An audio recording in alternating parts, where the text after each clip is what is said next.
Hey you, like and subscribe please. Another Building Academy video. See you in the next one. Goodbye.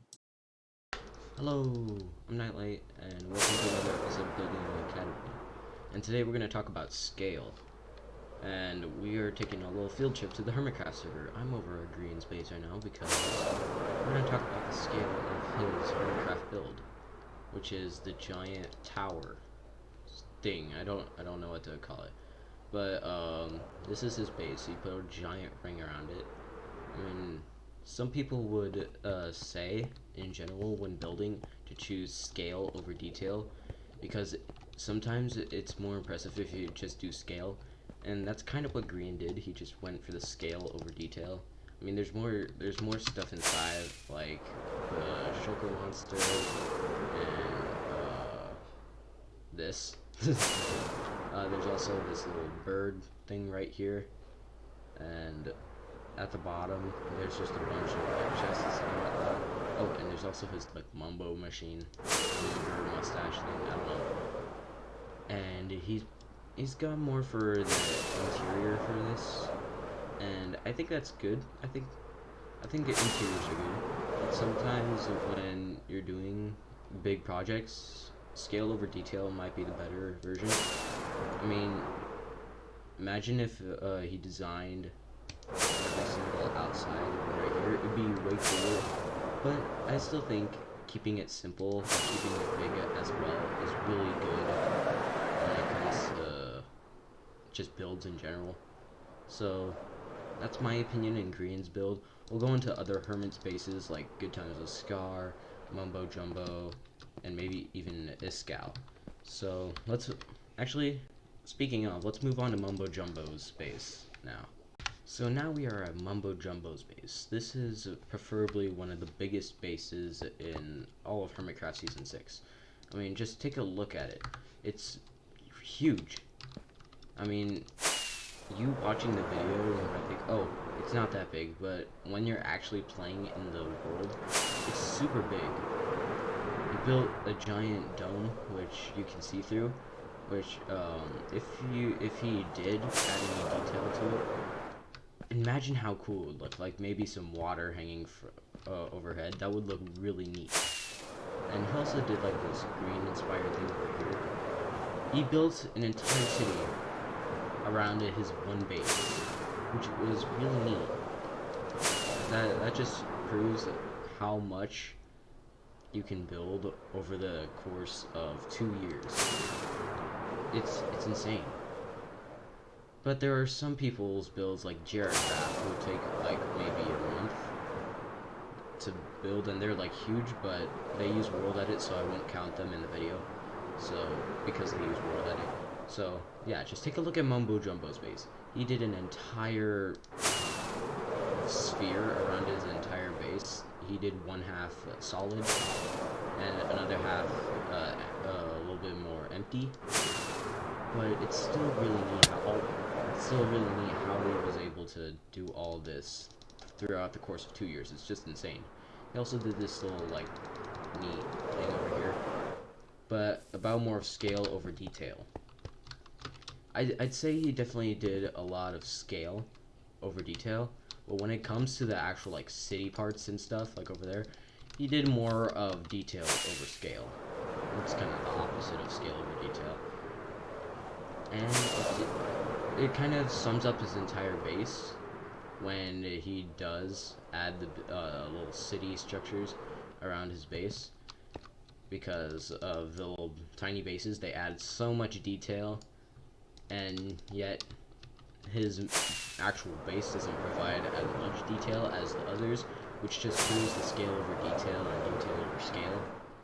Because it actually looks good when it's like that. Here, let's go up here to this little glass thing, and I cannot see where it is.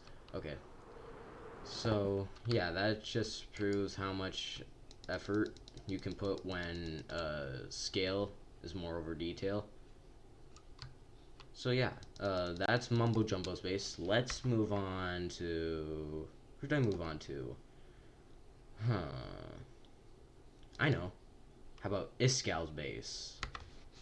So I don't know what really Iskall did with his base, because he did, after at the start of the season he did like this really cool crystal thing, which I think is really neat because of the way it looks.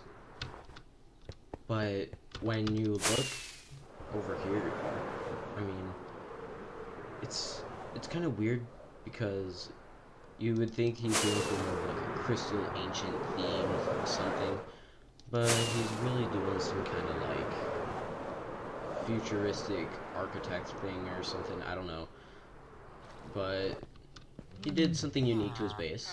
I'm not gonna judge him for that, but because of that, I would say that he didn't really choose scale. He really chose more of just going for it. I think that's the problem with this base, is because if you put in more scale, you would probably get more impressed with it.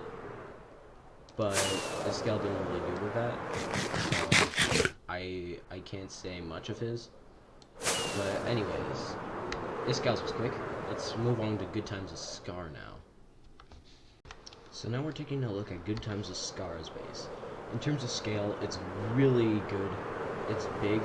I like it. And in terms of detail, he also incorporated a lot of detail. Every single piece has a lot of story behind it. Just take a look at it. Oh no, scales. And I'm being deaded. Let's go.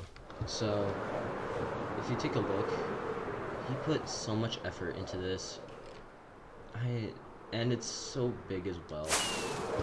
And just love the way it looks. Just take a look. He put in both scale and detail. So there's really not much to say other than it's really good, and I love the way it looks. Just I love it. And I'm cleaning up some of your base for you, Scar. And what the heck is that name tag? Let's not get sidetracked. So anyways, we have, to summarize Good Times with Scar Space, it's got a lot of detail and it's really big. So that's part of Scar's base, and let's go to the Hermitcraft Season 6 shopping district, where we'll summarize everything up. Let's go. Alright, so we are currently back at the Hermitcraft Season 6 shopping district, and we're going to summarize everything up. So, if you didn't see, Green's base was really huge, but it didn't have much detail, which I think is pretty good. And, but some people would say no, and they'd probably go with both, so, yeah, that's Green's base. Then there's Mumbo Jumbo's base, where it has a lot of scale, and it doesn't have detail, but there's also the little tiny builds, which summarize the detail part, which I like as well. I mean, that can definitely be incorporated into that. But sometimes it can be a little bit too much, which is why I think it's really good, but I think it might be too much. And then there's Iskall's base, where there's not much scale, and there's some detail, but not too much. I don't think that would be good in my case, but I still think that he's doing himself, so props to him. And then there's Good Times with Scar, who does both scale and detail. Props to him for creating the giant volcano in the first place, but it's got the same thing as Mumbo Jumbo's, where it might be a bit too much. You see what I'm saying? Well, I hope you enjoyed this building academy, and I guess I'll see you in the next one. Goodbye.